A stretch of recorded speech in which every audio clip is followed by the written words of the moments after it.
This morning's reading is from the Gospel of Mark, chapter 3, and starting at verse 20, and is headed, Jesus accused by his family and by teachers of the law.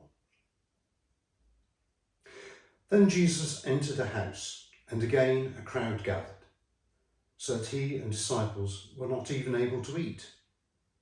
When his family heard about this, they went to take charge of him, for they said, "He's out of his mind." And the teachers of the law who came down from Jerusalem said, "He's possessed by Beelzebub. By the prince of demons, he is driving out demons."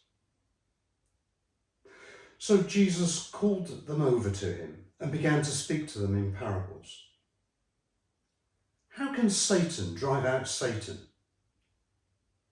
If a kingdom is divided against itself, that kingdom cannot stand.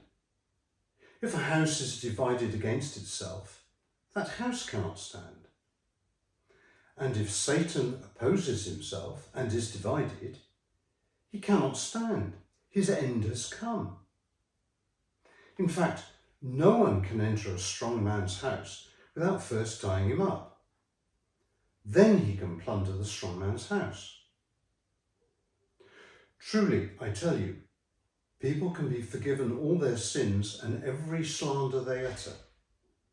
But whoever blasphemes against the Holy Spirit will never be forgiven.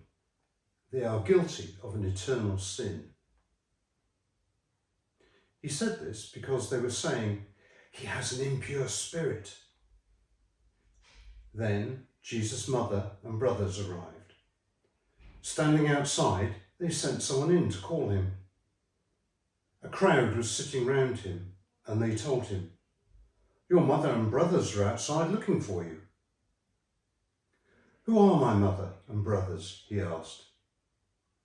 Then he looked at those seated in a circle round him and said, "Here are my mother and my brothers. Whoever does God's will is my brother and sister and mother."